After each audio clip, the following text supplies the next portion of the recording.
going on, everybody? Welcome to another episode of 27th Letters podcast. My name is Landry Onigbinde Bay. Today, this is kind of like a full circle thing for me because I still moonlight as a videographer, cinematographer. So about 9 years ago, maybe 10 years ago, when I first really picked up the camera and started editing, one of the gods, Cujo and Yasun, asked me to fall to the hotel one day with the camera because they wanted to film something. And, so I showed up, and sure enough, it was a BlackDot. You know what I mean? Yes, known around the Moorish community as the dark-skinned dot, you know what I mean? So it showed up, shot the video Ask Yourself with Iron Sheik. You guys can check that out on Kenan and Moore's YouTube page. But yeah, that was like my first editing, filming, everything, you know? Wow. So like I got baptized in the realest way, coming like with a person that has such a history and in hip hop, you know what I mean? Like you're a hip hop historian, and you know what I mean? So I did not know that, man. Wow. Okay. Yeah, you learn something new every day. Yeah, so please welcome BlackDot. He's an author, like as well. Wrote the book HiphopDecoded. I think he has a couple of other books. He's a media personality. He and his son has a Urban X TV. Every day they putting out content on their website. They have little clips on YouTube that you can check out just to see what they're about.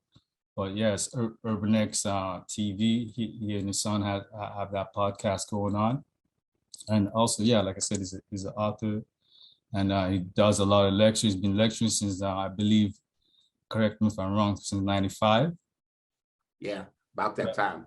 Yeah, so 95 he's been doing. So he's very entrenched. He knows, like, we're going to go in. So the way we start that is I usually just start. Nobody starts their story without telling, without starting off with their mom. So I ask, who's your mother? Tell me who she is, and so on and so forth, where you were born, and so on. Wow, that's a unique question, man. My mother was my heart, and she has moved on to the ancestral realm. But I'm writing my personal story now as we speak, and I'm going through some early chapters of how important my mother was in my life. Her personal struggles, substance abuse, my father not being there, just the whole story. And I love this woman so much. She was the most intelligent woman in my family. She had the highest IQ in my family. She was hilarious. She was worldly. She's the reason I am who I am, in the sense that whenever I would ask her a question, she would make me look up the words. She would speak to me in big words, full sentences, and she challenged me. And because she was such an avid reader, if I wanted her attention, I had to get a book and kind of snuggle up under her. That was my little way of getting her attention. And but like a lot of moms in the inner cities in the 1970, when the CIA flooded our neighborhoods with heroin at the time, she fell victim because my father, who was her protector, wasn't around. He was on the run from the police. That's a long story. Wow. So as a result, I said, wow. Yeah. So as a result of that, she got caught in that wave, and it took her a lifetime to overcome that addiction. She finally did, but the damage had taken such a toll on her, our relationship overall. But I was her protector, you know what I mean? And my goal in life was to shine so much that the light would be so bright on me that you wouldn't see any faults of my mom's. So I think that would be the best way I can describe her. And I always wanted to make her, out of all people in the world, proud, because I know that had the circumstances been different and she didn't fall through these little pitfalls that some people do, that she would have been here now watching her son tear these devils up. You know what I mean? Yes. So that's how I would say I would honor my moms. Yeah, rise in peace to Mom Dukes. You know what I mean? Matriarch. Yes. You know, well, how long ago did she pass transition? 23 years ago. Next month, 23 years ago. Oh, it's been a while. So it's been a while, and I miss her, but I think about her all the time. I Wow. think about her all the time. And because my son, Eli, he's born a week before she passed away. So every time he has a birthday, It's a reminder. it's an immediate reminder. Wow, Mom, 23 years, you know? Absolutely. Wow. So what was your childhood like? I had to grow up very fast because of the circumstances. But I was very intelligent early on. No one ever taught me how to read or write. I just knew those things. And even by like the first grade, I was so advanced that the teacher had no more lessons for me. So I just kind of had to drift around and wait for the class to catch up. So the intelligence was innate, within me, but I was also street savvy and street sharp because I spent a lot of time on the street waiting for my mother to come back from her hustling and doing these things. So I picked up cadences from the street game, and I used to rack pool table balls for nickels, to keep a little money in my pocket. And all the hustlers and dope dealers and pimps, they all looked after me, you know what I'm saying? Because they knew, first of all, they knew my father was a stone cold killer. I'm just going to keep it a buck with you. So my dad was on a whole nother level with it. I got a question I'm going to ask you about your dad later. Yeah. So because they knew who my dad was, and, I could walk those streets with full protection and I could hustle and nobody, so I kind of saying that my street smarts and and so-called academic smarts were always accelerated at an early age. So by 5 or 6 years old, I was sharp. And I carried that with me throughout my life. So it was me and my moms. I had 2 sisters, but due to the circumstances, they grew up either in foster care or in other, people's care for a while. They're with me now. But you didn't end up in foster care at all. No, my mother kept me because I was her oldest and I was her little angel and protector, and I was sharp. How many 3 of you guys? How many? Yes. I have 2 younger sisters. Okay. And so, and they were born like almost into heroin. You know what I mean? Wow. I was born in 68, so I wasn't a heroin baby, but my sisters were. So there were a lot of complications, a lot of things, which made it. And then my mother's attention span was different. She was on the grind, trying to get her next fix. She didn't have no time to be caring for no little babies. But I was such a big guy at 2 and 3 years old, I can handle my own. So that's a nutshell. I grew up real fast. I was very spiritual as a child because my grandmother, she worked the arts. You know what I'm saying? So she was into the sacred sciences, and I would see things in her home that I couldn't explain, you know what I'm saying, as a child. And people would come to get readings from her or from all over the place. So she was the one that spiritually grounded me, even using me later on as a part of her ritual work as a conduit to the other world. So my spiritual sense, my street sense, and my academics was all being downloaded at the same time. By the time I was 5 or 6 years old, I had everything, that I was going to work with. And the rest was just growing up in the hood and navigating, through the hood, meeting friends and growing. And I've been in the same neighborhood for over 40 years. Wow. You know what I'm saying? I've recently moved, but where I fell in love with hip hop at and all of that kind of stuff was in that one particular neighborhood And I've met friends of a lifetime to this day from that neighborhood. Wow, wow. What's your grandma's background? Like, what's She was from the South. So in South Carolina, they dealt, she was a reverend, she was a pastor, but they dealt with that in the daytime, and in the nighttime, she was so-called root worker, but she dealt in the sciences in the evening time. And so in the back of her home and stuff like that is where she was really doing that southern magic. wow. And I bear witness to it. Saw some things that would be considered unexplainable, experienced some things that was unexplainable. So those were the upbringings of BlackDot early on. Wow. Yeah, wow. So what was your introduction to music like?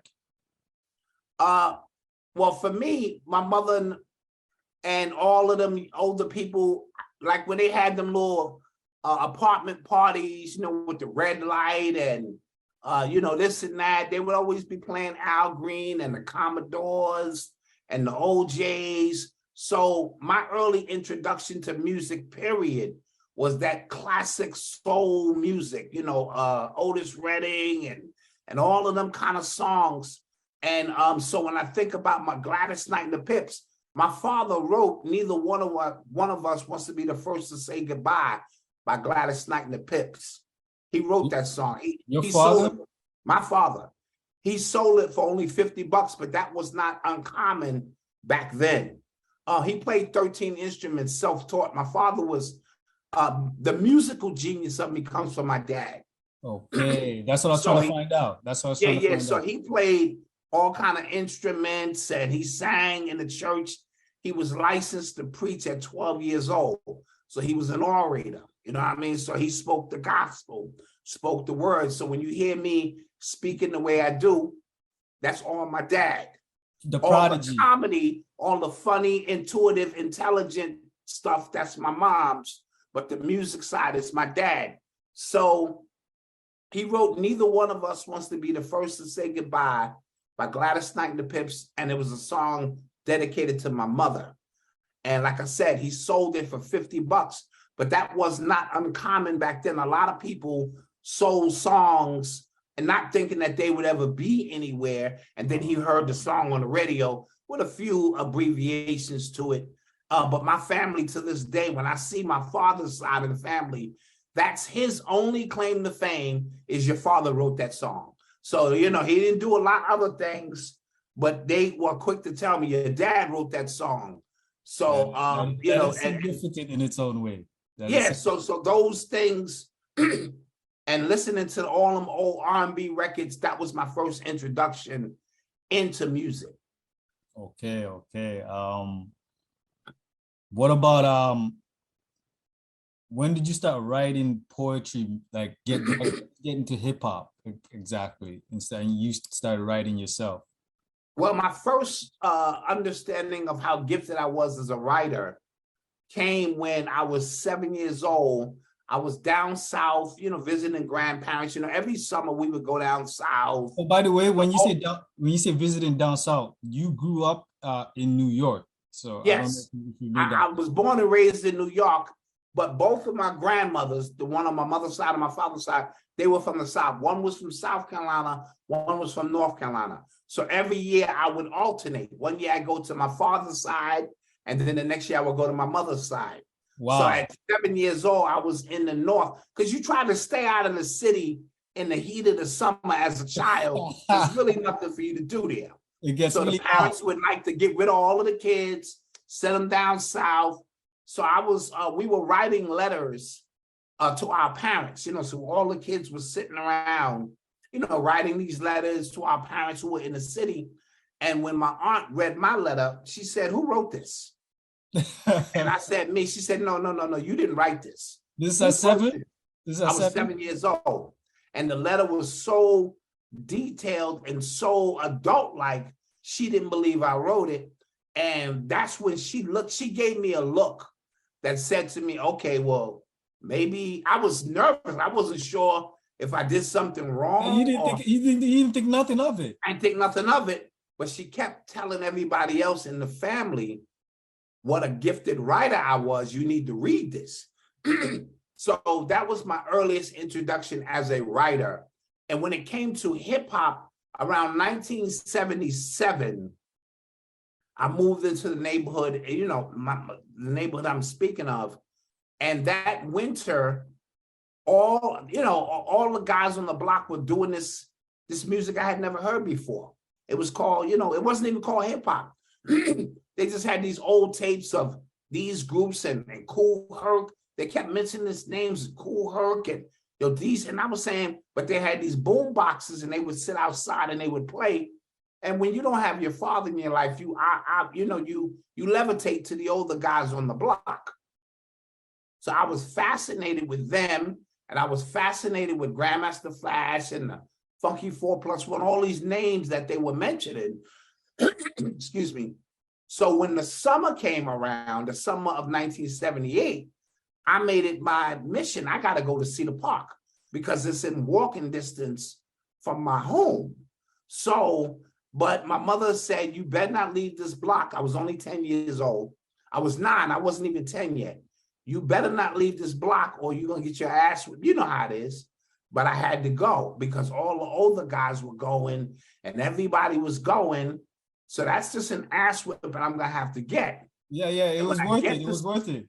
Obviously, when I get to see the park, I see something I had never saw before. These 2 turntables, mixer, the sound is booming. They're playing these hip hop beats, this banging beats, these James Brown beats, and dudes are on the floor b-boying, and it became the experience that I would never forget. And I remember at that time, I'm 9 years old. I'm able to get all the way to the front of the ropes because I'm a little shorty, and I'm sitting there going, wow. So when I get back to my neighborhood, I noticed that all of the older guys on the block were trying to replicate what they saw, but they wouldn't let me and the younger guys get on the turntables. They just wouldn't. Get out of here, shorty. This ain't for you, you too little. So my man, Dave, one of my brothers to this day, his mother bought him a set of turntables and a mixer. And it was crazy because we had to use this ironing board because we had nowhere else to put the equipment.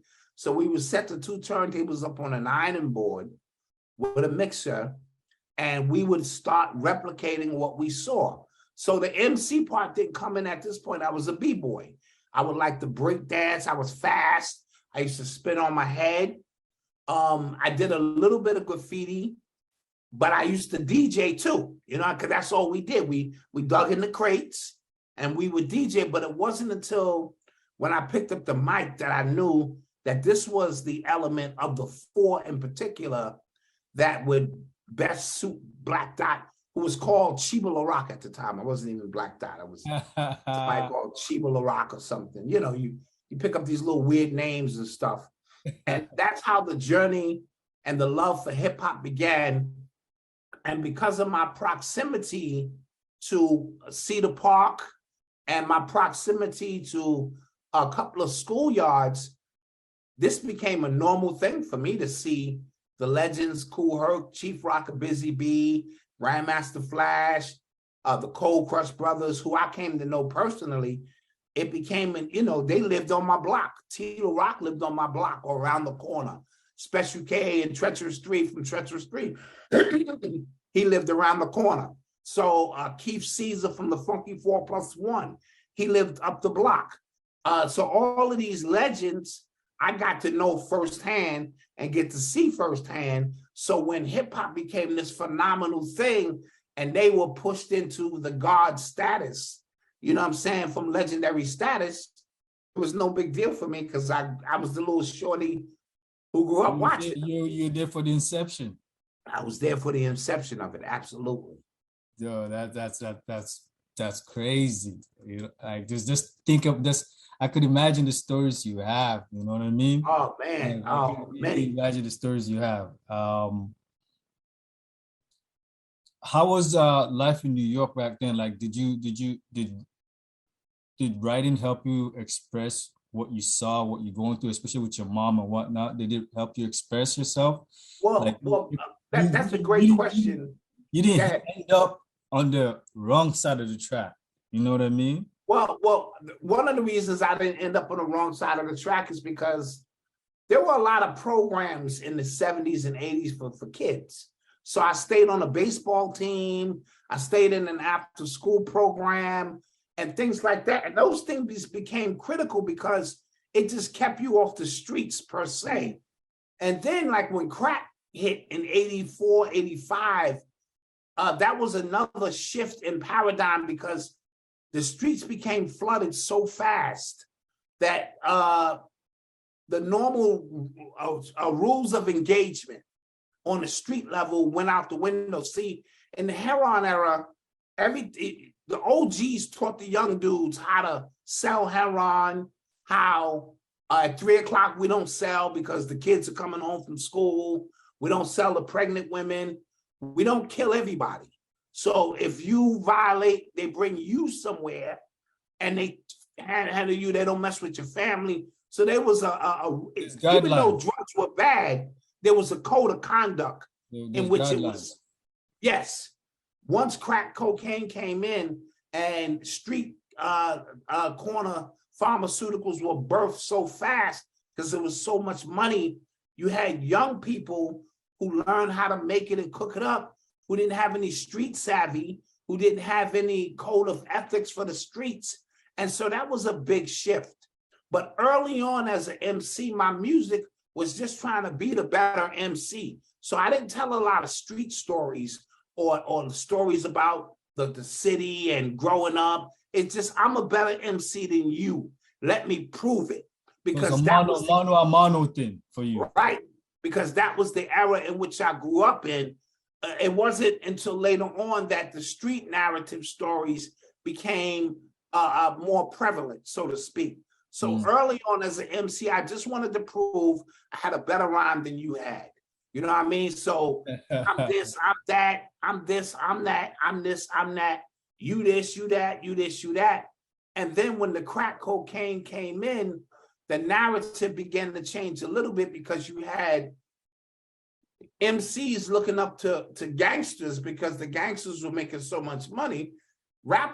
Gangsters looked down on rappers. Yeah, because they wasn't making no money. As a matter of fact, gangsters would hire them to the parties and say, do your little rap thing, you know, you can make a few dollars. And then, you know, but the narratives began to switch because you had gangsters who were trying to clean up their money. You know what I mean? Now I got all this money. I need to try to go legit or clean it up. And then you got rappers who idolize the gang life. So then that's when they merged. And, you know, out of that birthed Nas and that whole era, Nas, Biggie, Jay-Z, who were masters at telling or narrating along with Coogee Rap before then, right? Because Coogee Rap was in the 80s, narrating the street stories so perfect that they could paint pictures that were very vivid. Now, Big Daddy Kane didn't tell a lot of stories and Rakim didn't. They told some stories, but those were the MCs that were telling you, I'm better than you. So I was more in line with them, but then this street narrative came about, which you were telling these amazing street stories. And so that's when I had to shift. But I'm gonna be honest, by the time 1988 came around, I kind of felt like I was an old school MC at that point. I had been rhyming so long. What year was that? 88. You know what? Ironically, that's when I kind of got introduced to the whole hip hop thing. Because for me, it was like Fresh Prince, parents just don't understand, and Special Ed, The Mission. Yes, so yes. That's when I was like, whoa, what is this? What is this thing? Yes, but hold on. Yeah. It's my dog, he acting crazy. So by that time, because I have been rhyming really since 1981, 1982, you know, by the time 88, 89 came, I felt like it started getting saturated. And that's crazy when you think about how many MCs are out now. But when Nas and them and started coming around, I was damn near grown man. I was going to have a son. You know what I mean? So it was like, okay, you know, even though I was only 18 or 19 years old, the fact that I had been rhyming since I was 11 and 12 from where I'm from, like seriously rhyming, I kind of felt like the game had almost passed me by. So I had a sort of like an old school cadence to the way I rhymed at that time. And I could tell the young guys had picked up a different flow and a different cadence. And in the grand scheme of things, it was their time now. You know what I mean? It was them. And the same thing happened later on, because of course, your Nas and your Jay-Z, their cadence is different from these guys' cadence. Exactly. Right now. Now, you never forget how to MC and your love and joy for the music. Like I can get it in now, but it's not the same when I was hungry and all I did was write rhymes and, you know, things of that nature. So that became my true essence and love for the culture. I didn't start understanding metaphysically what this was all about until years later. Okay, that actually leads into my next question, because now I want to know, what was your journey in the school of thoughts? Well, I was a 5%. I was of the 5% nation of gods and earths, you know, early on, maybe 12 or 13 years old. My name was Divine Intelligent. So before that, like, what was your mom? What did your mom? Oh no, my mother was an earth. My father was a 5%er. Okay. So, yeah. My father's name was Tumar. He was a 5%er, and my mother was. They was in it so long. She wasn't his earth. She was his moon. Back then, she wasn't the earth. She was the moon. Yeah, because so she was telling me, that's the matriarchy. Yeah, she was like, I was your father's moon. I had never heard that. I'm like, his moon. So that's how far. So my father was 5%. My father was also a Black Panther, but he came up in the church as well. You know what I mean? So embedded in him, but he never taught me any 5% lessons or nothing. He just was known as Tumar. You know what I mean? So I grew up in the church, you know, having to go to church, at least when I was down south at my grandmother's house. I had to go to church. But my mother wasn't very religious. My mother always had this principle. She had this one-on-one relationship with God. That was her thing. I don't need to go in no church, Dwayne. I have a one-on-one relationship with God. And she said that from the time I was a kid. You know what I mean? She said, don't drag my body in no church when I, you know, make the ascension. And she said, I want you to have the biggest party you ever had. I want you to celebrate. So I did that. You know what I mean? Wow. We went to the church, but I didn't bring her body in there. You know, I just went to the church to satisfy other family members and stuff like that. So my mother, while she may not have articulated a spirituality in terms of a certain doctrine, she just knew she had a one-on-one relationship with God. So that was enough for me. My father was 5%. But growing up in the hood, the 5%ers ruled. You know what I mean? So when you came outside, you needed to know today's mathematics. And that's why my memory became so sharp while I never write rhymes down to this day, is because I was so afraid not to know those lessons by heart that, you know, because Bishmi and the other guards on the block, you know, they would put their hands on you. You know what I'm saying? So I was afraid. So my memory became super sharp. I knew today's mathematics. I knew my 1 to 10. I knew my alphabet. I knew, you know what I'm saying, the 12 jewels. And then later on in life, I would knowledge 120 degrees and things of that nature. So that was my upbringing from there. But, you know, I started listening to Public Enemy. I knew about Malcolm X, you know, so the music in the 80s was plugging me into Farrakhan and this and that. So I would do you know, the reading. I would learn later about Noble Drew Ali. So I would do all the reading in all the schools of thought. And that's what just kept me. And I love to read, you know what I mean? So I was an avid reader. I did all the, you know, the, you know, 80s books about New World Order. I did Francis Cress Welson's books. I did all of the Black history books. Ivor Van Sertima, Dr. Ben. You know, I went through all of those schools of thoughts before I met, you know, Bobby Hemmett and Phil and all of them later on. Yes.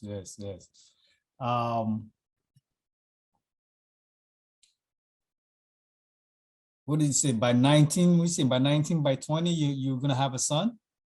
I had met my first love of my life. She had already had a son. He was 8 months old. So my oldest son, Marcus, is not my biological son. Malcolm is from the same, woman. But I was already getting into father mode early on. I had my own apartment at 16 years old. You know what I mean? So I was a grown ass man, and I had just signed. You were on your own early on in life, so you already had that skill. And in 1987, at 19, I had signed to B-Boy Records, the label KRS-One was on. So I had just signed to B-Boy Records. I had my own crib, and I had met Shorty. So my life was taking a turn in that direction. I just didn't know B-Boy Records, you just can't trust.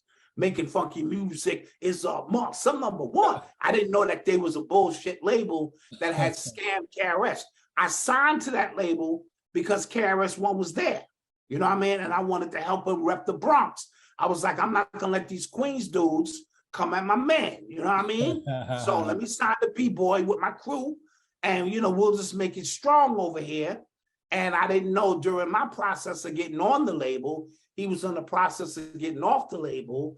And then on my birthday, I think that next year, Scott LaRock, or that same year, they killed Scott LaRock. Okay. That happened actually on my 18th or 19th birthday.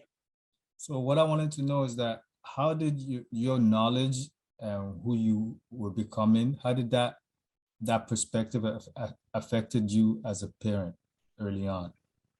It gave me insight into not to push false doctrine on my children, to create an environment of thinkers. So my children would always, why are you always asking so many questions, Dad? Why you keep asking me? Because I don't want to give you answers.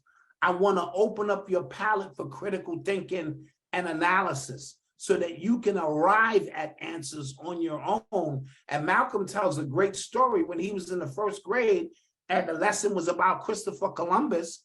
And I asked him, I said, wait a minute, that's interesting. I said, Christopher Columbus, how can he discover something if the people were already here when he got here? And I'm acting stupid, like, that's interesting. And he said it blew his mind because he was like, that's true. Like, how? But see, I didn't want to just drill it in his head. Fuck Christopher Columbus. So my goal is always little crumbs. You leave little crumbs. Exactly. And he said that was his aha moment in life in terms of, from his dad. And so I do that with all of my children. It gets annoying at times, but I don't want to provide answers for you. This is your journey. You know what I mean? But if you stay with the principles of doing your critical analysis, studying and this and that, you're going to arrive at answers that suit you for your lifestyle. You know what I mean? So that's the method that I would use as a dad to this day. You know what I mean? Wow. That's really interesting because that's something I try to practice with. Not even try, I do. Me and my Empress promote with our two sons. My youngest daughter, she's only 2, but where we. How long are you still with the Empress you was with at that time? Yeah. Talking about when you came to film. Yeah. Yes. Yeah. So we have 2 sons and a daughter now. So my 2 boys, they're 9 and 7. Mm-hmm. Sorry, 9 and 8. And you give them the opportunity to speak their mind. Yes. You know what I mean? But when we were growing up, it was like, because I said so. I mean, there's moments where we do that. Right. But there's certain, I get it. Yes. Because I said so. But there's other times where it's like, okay, we're going to have a discussion. Yes. Something exactly. Growing up we never really had. It was like, no, this is the way it is. Yes. Because I said so. And I'm like, what kind of answer is that? I mean, beyond the fact, unless you're talking something. It just cuts you up as a child. Right. So I agree. We have discussions here too. Obviously me and my wife are going to have the final decision on the major things, but I want to hear everybody's input because we're in this together. You know what I'm saying? And I want to instill great values in you I don't want to be like, do as I say, not as I do. And just, unless I gotta pull rank. If I have to pull rank, Yeah, there's because moments. you're There's being moments. resistant, then There's I moments for will. that. There's Yeah, it's moments for that. moments. Yes. There's moments for that. So yeah, that's important. So you mentioned your father a couple of times. Can you tell us what do you know about your father? My father, like I said, was licensed to preach at 12 years old. Played 13 instruments, self-taught. He was a street hustler. He was a killer, among other things. But he was the leader of a gang, and one of the initiations to get in the gang was they would put you in a garbage can and take you to the rooftop, and they would spin the garbage can around. And if you fell on the rooftop, you was in the gang. If you fell off the rooftop, you was dead. These were just some of the you know what I mean? He was a short guy, so I think maybe he also suffered from like Napoleon complex, so to speak. But so he didn't take a lot of shit. But the most famous story is back in the days, the landlords would come and collect the money personally. It wasn't like you mail your money, your rent money in, or direct deposit. Back then, the landlord, it was only a few white people in the neighborhood. The number runner, like the mafia, you didn't mess with them, or the landlord or the insurance guy who would come by and they sold insurance, So this time my dad and them decided they was gonna rob the landlord. So as he came in the building, they took him up to the roof. Everything went smooth. They robbed him, no problem. The landlord starts yelling this and that. My pops goes back upstairs and pops him. He kills the landlord. He shot him? Shot him. For what reason, I don't know. To prove a point to his gang that he was tough, or whatever the case may be. That he had a Napoleon complex. Yes, I believe he had a Napoleon complex, because he didn't get taller until he came from prison.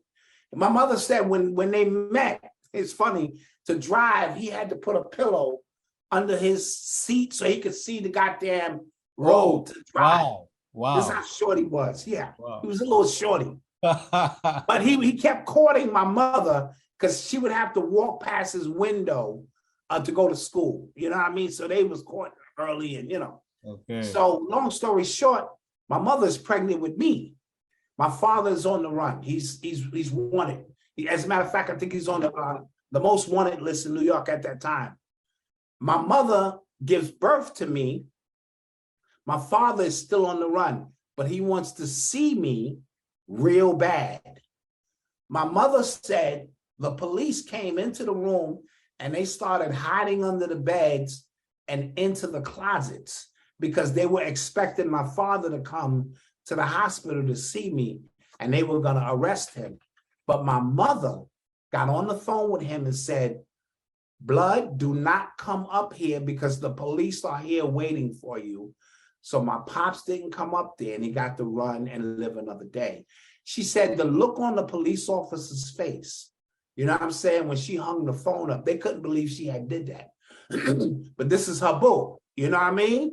And this is why my last name is Bowser and not Kit, because my dad's last name was Kit. He was coming up there to sign that birth certificate, and you know how that go back in the day. You already know, the instrument. Yeah. So he got to run another day. Eventually, he got caught, and he had to do some prison time. So while he was in prison is when, my mother got on the drugs, and because if my father was there, she wouldn't have got on that because they would have been together. So because it happened, simultaneously. He go to jail. 1970 rolls around. Heron comes in. Long story. It's like the classic story of the father being taken out of the home and exactly the classic story. So when he comes home, I get reintroduced to him. Because I remember going to prison and seeing him in his green. Because back then they didn't have no bars or nothing. You could sit there, and I got to but I didn't know who he was. I still was kind of young. So when he finally came home, we made a connection and we stayed connected. You know what I'm saying? From How that old were point you when he on. came home? I think I was like 5. Okay. I was like 5 or 6 years old because I remember being in North Carolina at my other grandmother's house and him coming straight from prison. He came down to pick me up and he sat on the edge of the bed and said, "Do you know who I am? I'm your dad." And we just built from there, you know what I'm saying? Sort of like a relationship. And, we stayed connected, ever since, you know what I mean? Until he passed on. And he passed on very early in life. But Before your mom? yeah, definitely. My father passed at 36 years old or 37. He had developed cancer. You know what I'm saying? Early on. Cancer runs high on his side. Like all of my uncles from his side, they all passed the cancer. You know what I mean? So and some of them passed very early. You know what I mean? And things to that nature. So when my father got home, he decided he was going to go back to South Carolina, where it was a little bit more peaceful, right? When he got there, the FBI was waiting for him. And they had told him, "We heard about you. Don't come into our city." This is how dangerous my dad was. That when he got to South Carolina, the feds was waiting for him and said, "We're not having it down here. So straighten your shit up." Yeah. And he was in and out, of jail partially, but for nothing major. He wound up marrying some lady, and having some kids, or she had already had kids. But once my grandmother passed, Big Mama, his mother, the one who did the magic, she was protecting him the whole time. You know what I mean? That's why he didn't do a lot of jail time. But once she passed away, he went on a tailspin. And then I think that cancer, ate him up and stuff like that. So that's the relationship I had with my pops. As a matter of fact, the year my album came out in '88 is when he passed. You know what I mean? So he never even got to hear the album. He heard I was working on some music and he was proud because he had a musical background. But he never got to hear any of the music. Wow, both your parents died, transitioned early on, man. Yes, and I'm the elder now. It's weird. Wow. All my grandparents have passed. It's like I'm truly an elder now on my side of the family. Hey, you're a valued elder, that's for sure. Thank you, appreciate it. Being a father to your daughter and 2 sons, what would you like to teach them?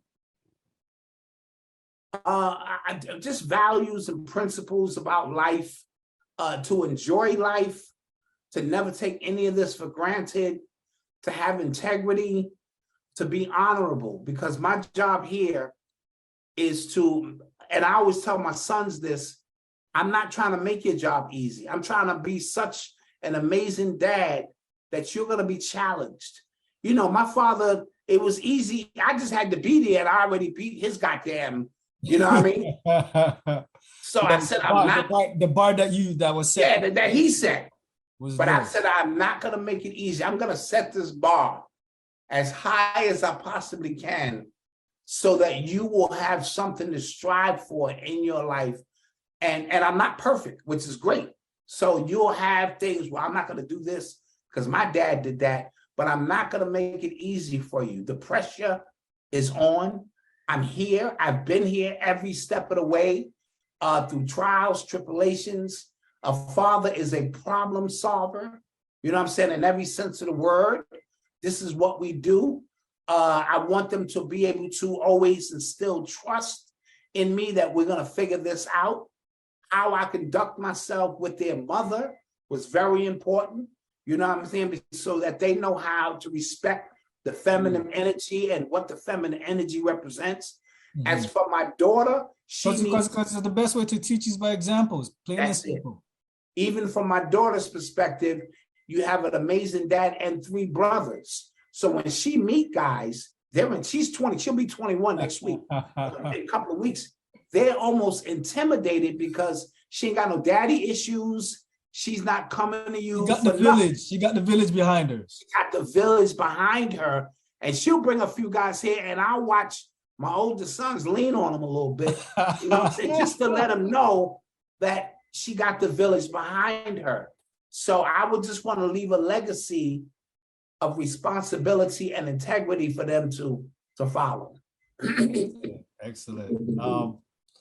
I want to get into your book, Hip Hop Decoded. Can you tell us about that and how that came about? That came about after trying to put out an independent album on my own. I had started a Black record label called Bib Records, Black independent brothers with some of my best friends in the world. And what we were doing was the first album was called A&R Killer. And it was about the ups and downs of the industry, which is still relevant to this day. And we constructed it like a play. You know what I mean? The act one, act two, us calling the record label, them dissing us, them looking for gangster rappers, we not wanting to be gangster rappers. But like I said, the music had shifted, the street narrative. So when I put that out, it was almost outdated. You know what I mean? So I kind of put the music industry to the side. Excuse me. Because remember, I was on tour with Tim Dog. You know what I'm saying? In the early 90s, I was his hype man and stuff like that. And I had saw some things in the industry that I didn't want no parts of. It's a very empty thing to be on the road for long periods at a time, traveling from city to city. You know, you get used to the routine, but it's nothing substantial and fulfilling there.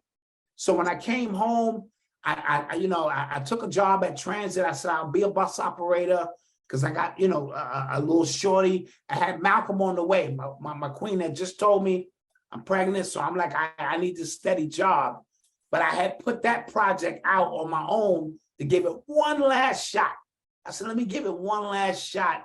And when it didn't work, I found myself just drifting. And I met a few individuals like Azariah, who recently made the transition. And he brought me into the occult science. He gave me a Bobby Hemmett tape, and the rest was history. And I started studying Bobby, and it reawoken some of the things that my grandmother had taught me that I had suppressed. I had suppressed it because other kids were making fun of me and stuff. So Bobby would enable me to bring that back out of me. And as a result, I started going to these lectures, one after the other, 1995, 1996. But I looked around and I didn't see no young people. It was only older people there. Now, remember, I'm an older soul, so that's what drew me there. But then I said, it must be a reason I'm here. And I felt that reason was to translate what the elders were teaching into the language of hip hop. You know what I mean? Because I saw a lot. I began to see hip hop differently after understanding occult signs, symbols, astrology, numerology, metaphysics. I'm going, wait a minute. Slick Rick with the one eye, you know what I'm saying? That's like the eye of Horus. Big Daddy Kane with the flat top, that's like a crown. Africa Bambata. I started seeing these guys differently. You know what I'm saying? I started saying, well, maybe they were here sent as young people, Kool Herc and all of these grandmaster names and grand this and that. And so I began to look at hip hop from a spiritual perspective. So I began to write down and translate those lessons like Tahuti, the hip hop Tahuti, and translate all of those lessons down. And that's what led to Hip Hop Decoded, because I hadn't saw no books out on the market that really addressed hip hop from that level. So I said, it's my duty to present that. And the rest has been history. I did a lecture before the book came out. Professor Griff saw the lecture, and the rest was history. When he got back, he was in Japan at the time. When he got back to New York, he said, I got to meet this brother. And he met, and we clicked immediately. And he started taking me around the country, giving me an hour, 2 hours to, open up for him and stuff like this. And then the brothers out in Toronto. I've done my best lectures in Toronto. Yeah, I don't know what it was about. I did Hip Hop is Dead. I did Quantum Hip Hop, and I did another one all three of them, in my humble opinion, were my absolute best lectures. I don't know what it was, the crowd, the energy. I was there and put it on. So all that came from Griff, you know? Well, you already know, we're up north, we're the That's what it was, man. It was upper chakra. I was using the upper crown. I was in the crown. I was in the crown chakra, and I was giving it up, man. You struck a nerve when you came up here. Yeah. So I'll never forget it.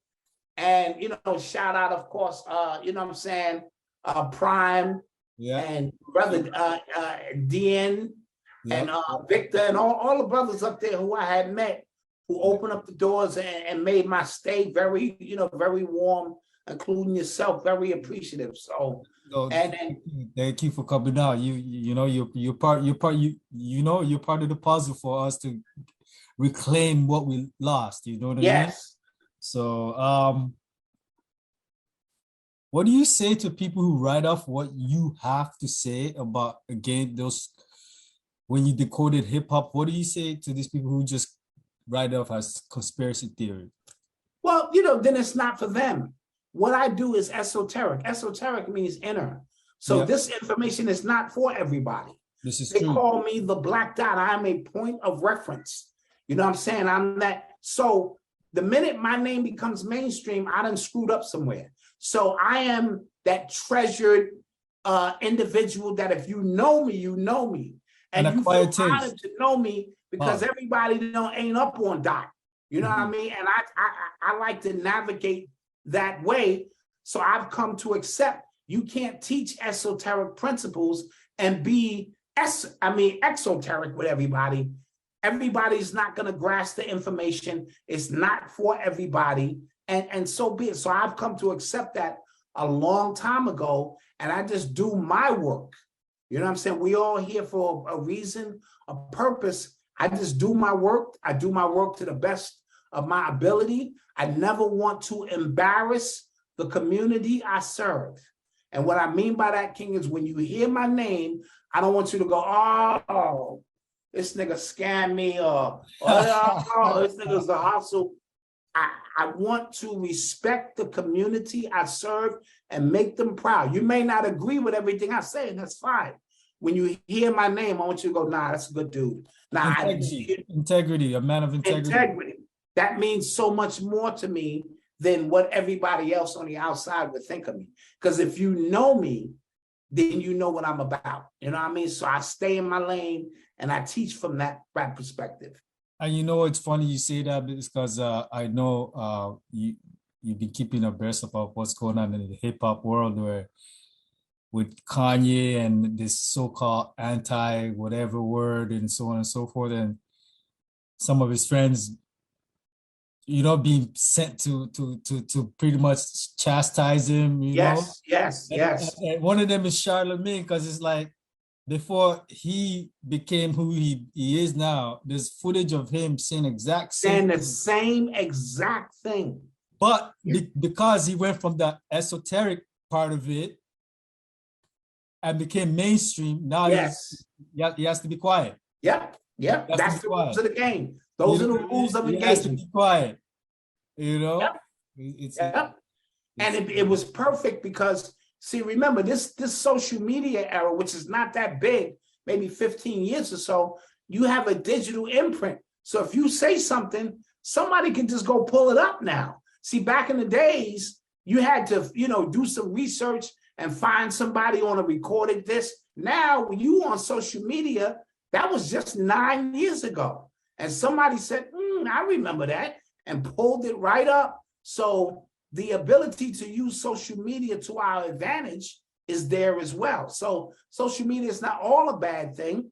It can be a good thing as well because it shows and proves in real time. You know what I mean? So the hypocrisy was shown in real time. Indeed. Yes, that's what's going on right now. It's just people blatantly, like, there's nothing hidden anymore. I often say we're in a time where who you are, you can't hide who you are anymore. Like No, there's no, and you can't be naive. You could play no, naive. You could be, NPC, non-player character. You want yeah, to yeah, do right. that, do that. You choose that. You know what I mean? It's just like with me with the Morris information. At one point when I first got into it, you get into arguments, trying to prove a point to people. Now it's like I say what I say, I'm not gonna argue with you. Because the You have information a state, computer, on your lap, in your do pocket. something. Don't have me do everything for you. You gotta arrive there on your own. Here go the principles, here are the facts, here's what it is. Deal with it. Because we all go through them stages where you're trying to beat things in people's head, but when your wisdom kick in, you go, that's not my job. Let me live by example and show you the truth that exists within this and let it ride. And then them same people, when they're ready, they come back around and go, yeah, I did some studying, man. Damn, man, I couldn't avoid the truth that was sitting right. Okay, now let's build. Absolutely, absolutely. What do you think it will take for the energy of mainstream or pop music to shift back to high vibration? I think, see, because right now, according to, I've been listening to you, you've always said this, according, something happened, there's a meeting that shifted the whole vibration of hip hop from teaching and, just on some survival stuff to now it's self-destructive, Well, there's a constant war against us as a people. And it's always their job to distract, confuse, and keep us disoriented so that we don't become organized. The 80s, they didn't plan for hip hop to be a platform to teach. You know what I mean? It was partying and having fun. But when X-Clan, Brand Nubian, KRS-One, Poor Righteous Teachers, right, when they all showed up in a cluster and began to use the platform to continue, what was going on from the civil rights and Black Panther Party and continue to move a message forward, that's when this whole thing had to be dismantled and turned into gangster rap, trap rap, drill, hustle, get this money, this and that. But the origins of hip hop, we were thirsty. It had to birth itself because we had a need for expression. But now the way they using social media against us, you think that we've made it already. You know what I mean? So everybody's kind of relaxed and chill. Oh, we got a couple of billionaires. Hip hop has made it. So the creative process has become stagnant. There has to be a shift in consciousness and a shift in independence. See, this guy, LaRussell, I don't know if you heard of him. He's a rapper named LaRussell who has taken full control of his whole catalog, and he gives regular people an opportunity to invest in every project that he puts out. And what he is laying out is the template for the future.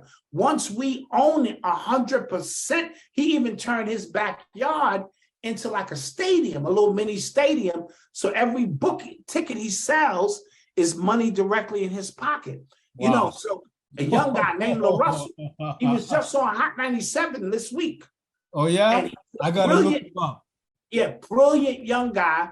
And that's what it takes, young people to sit back, peep the landscape and go, I don't want to do that. I don't want to sign to some, death contract into perpetuity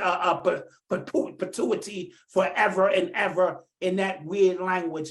I want to own it all. So even if I only move 10,000 units and I get $10 a piece, that's $100,000 in my pocket. I want to book my own shows. And if 300 people walk through the door, so he's taking full advantage because we got to get free first of those contracts so we can say what needs to be said. Because as long as you're under those contracts, it's only so much you're going to be able to say, only so much you're going to be able to do. And all of these rappers now are under corporate contracts. So when, I told you cash rules everything around me, now it's corporations rule everything around me. So because I got signed $1 million deal with Nike, I have to almost agree with Nike's principles. Because if I go against their principles, they cut me from my food and my contract. We have to start sponsoring our own people with black dollars and stand behind them, or so-called black dollars, where now when something truth needs to be spoken, I have the assurance of my community behind me that I'm not going to have to pay my rent. They're going to still support me as an artist. As we shift there, the power comes back in. Out of that will emerge rappers who are ready to speak the truth once again, and then we move on to the next level. But as long as rappers are like this, because they don't want to blow that money, you sitting there watching the crash happen, and you're watching your people fall, perish, and burn. And we have to become sovereign in our music. You know what I'm saying? Amongst everything else, because we're sovereign beings, the music has to be sovereign. And once that happens, it's a wrap. Inshallah, and that's the truth right there, because that's something as more as we promote, is just, you know what I mean, being independent, you know what I mean, self-governance, you know what I mean. And, Absolutely. And again, look at what's going on with Kyrie. Just because he's part of this NBA corporation, he can't even watch a documentary and yes. show his followers. What kind of shit is that? Without it turning into a shitstorm. A documentary that's on Netflix or Prime on an open platform. So the open platform. I can't watch it and suggest it, but Bezos put the shit up on his platform. Y'all ain't talking about why would Bezos even make this damn movie available, but I'm watching it. So, you know, it's all a big game. But when that corporation own you, that's what happened. So I want to be corporation free as much as possible. Yeah, straight. That's my thing. That's my thing, is that I see it so many times, like from the smallest to the biggest. Yes. You compromise yourself when you sign these contracts. Yeah, it's a wrap. You compromise. And I got this saying on my show, welcome to Happy Burger. This is the Black Dot. May I take your order, please? Meaning I would rather go flip goddamn burgers in a burger joint than to have to go through that nonsense and compromise my integrity. They'd be like, damn, is that Black Dot in the burger? And welcome to Happy Burger. Would you like to supersize that, sir? For 15 cents, you can get an apple pie, sir. Not for sale. Black Dot is not for sale. Not for sale. I'm not for sale, baby. Yeah. So, you know, that's what it is. And you see it now. Like, if you don't know what we're talking about, obviously, you're obviously blind. Yes. What's going on. Yes. But you literally see it now, where people are just, when issues come up, you don't hear their voice. You know, they run. When it comes to like maybe Black Power, the BLM movement, they might have these token. But that's power. All that token. That's that. Yeah. They have these guys in this hood ornaments that they use to gather, harness the people's energy and get them all excited and whatnot. Yeah. So yeah, like you can compromise yourself, man. You compromise. Absolutely. You know. I'm not gonna do it. You started the lecture circuit in '95. What encounter, looking back, is there an encounter that you had with somebody that was in the audience that stands out to you about, you know? Well, I didn't actually start lecturing until maybe 2004. I was hosting all the lectures. Okay. I was flying the lecturers in. I would introduce all the lecturers and things of that nature. Mm-hmm. And then there was a shift where the gathering of the masters in Atlanta with Khalid Muhammad, Bobby Hemmett, Phil Valentine, Henry DiBernardo, Dr. Africa. Right after that, Khalid Muhammad was assassinated.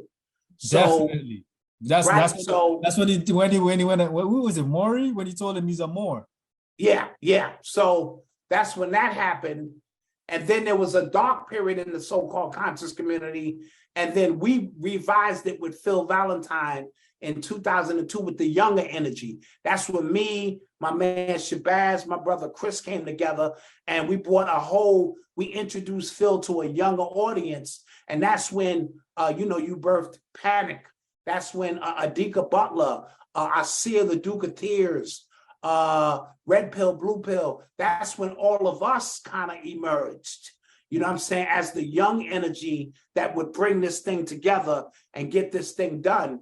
So I would introduce lecturers, but in 2004, I hit the stage on my own. I watched the masters. I had watched them do it. I hit the stage and I did a 6-hour joint called The Chronicles of Hip Hop. And the rest, as we know, is history. But looking out in the crowd, most of the people, because you had an intimate relationship with them, it ain't like social media. People are hiding behind keyboards, agent provocateurs. I could look you in your face, feel your energy. These were private settings. So that was a greater time. But because once you open up Pandora's box, you don't know who these people are behind these cameras and this and that, or they may not be ready for this information. And that's what led to the battle raps in consciousness, and this one debating that one. And it just went on a tailspin. That's when the money came in, and this became a bigger draw. And that's when celebrities were created, conscious celebrities, and it just went on a tailspin from there. Okay, so what I wanted to know, back to that question, is like, since you've been doing the lecture circuit since 2004, is there a moment where you had an encounter with somebody in the audience where something was said to you that left an impression with you? No, not one that I can think of in particular. I kept my lectures light. I kept them humorous.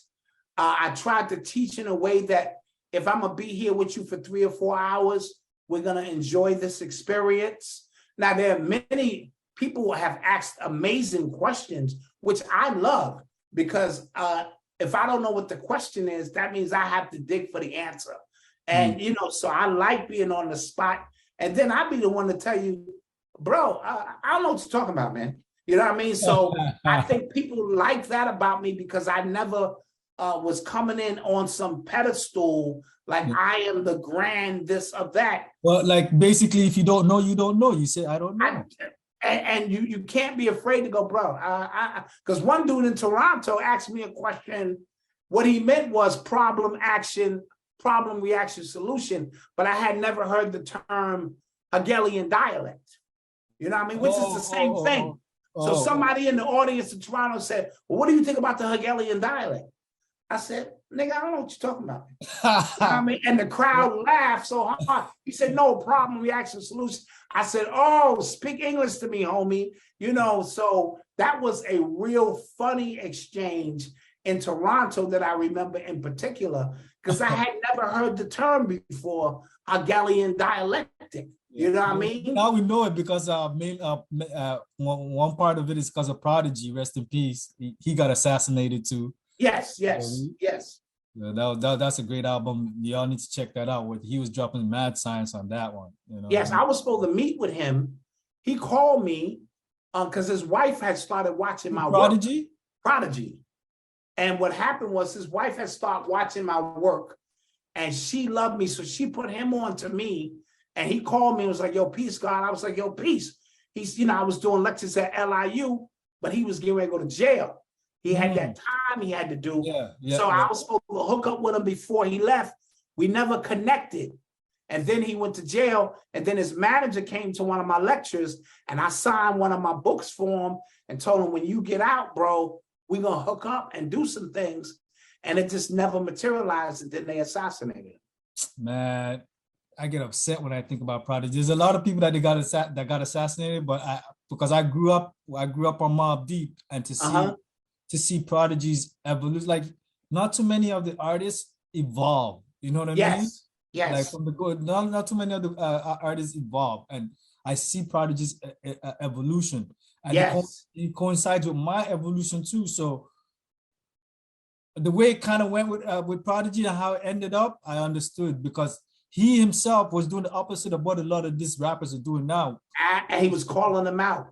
He wasn't going with the flow. He doesn't want to be invited to nobody's brunch. Yes. He didn't want to be friends with nobody. He was just doing him. So that was one of my regrets, not actually being able to hook up with him, and because we would have just turned the building out.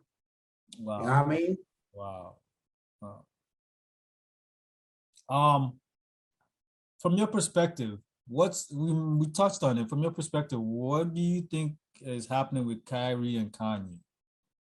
there's so much happening with Kyrie and Kanye, but I just think they've had enough and their programming is breaking down. Now, remember from Kanye's standpoint, he don't promote the nonsense that everybody else is promoting in their music. He don't promote drugs, violence, gang banging, drilling, trilling. He on his Jesus walks. He's a family man. He's a family man. Right, he's a family man. And I think when his mother passed away, just my humble opinion, he went on a tailspin, and that's when he was vulnerable, and the Kardashians came in and took advantage and all of that. But he on his Jesus walks. And in the Bible, the so-called Jews of the Bible, so-called, are the ones who killed Jesus. So he is an enemy because he's walking with Christ. It is up to him to understand that he has Christ consciousness. You know what I'm saying? Which is the evolution, not an embodiment of a person, but Christ consciousness. And I think that's what they were afraid of. He's talking Jesus walks, but when he understands who he is as a sovereign and coming to Christ consciousness, ball game over. They can't have that. Well, he's from Chicago. Remember that. So and yes, that's Mecca for the Moors. That's the Mecca for the Moors. So he's grounded in the science. He knows. Absolutely. He knows. Absolutely. So they don't want him to connect the dots. Pause. You know what I'm saying? You know, and with Kyrie has always been a sovereign being. He know where he's from. He know his ancestors ain't come over no goddamn slave ship and all of that. He know this is my goddamn land, and they don't like that. No, you know what I mean? No. So they have to wage war on him. Kyrie, Kanye, it's all about them. But I appreciate their contributions right now and what they have to offer, and I'm gonna back them. Straight. We got a couple of minutes left. If you have, if you could send a message to your younger self, what would you say? I would say drink more water. You know what I mean? So I could avoid. No. It sounds basic, but it's true. Is that true? Drink more water. Stop taking everything so personal and serious, because when you don't implode, when you don't explode, you implode. So I kept a lot in as a child, and as a result, I had an internal explosion with kidneys and this and that. And just enjoy and slow down and enjoy life, man. That would be the message I would give myself. Very simple. Okay, tell us more about Urban X TV with your son Malcolm and how people could tap in and where they could find you. Urban X TV on YouTube. We got plenty of clips up. We have a private platform now because YouTube was doing all the censoring stuff, and I got to speak truth to power with no censorship. I mean, this is what we're talking about. You got to be independent. Exactly. Instagram is urbanx_.nyc. We put up clips there. We build ourselves as the #1 father and son podcast.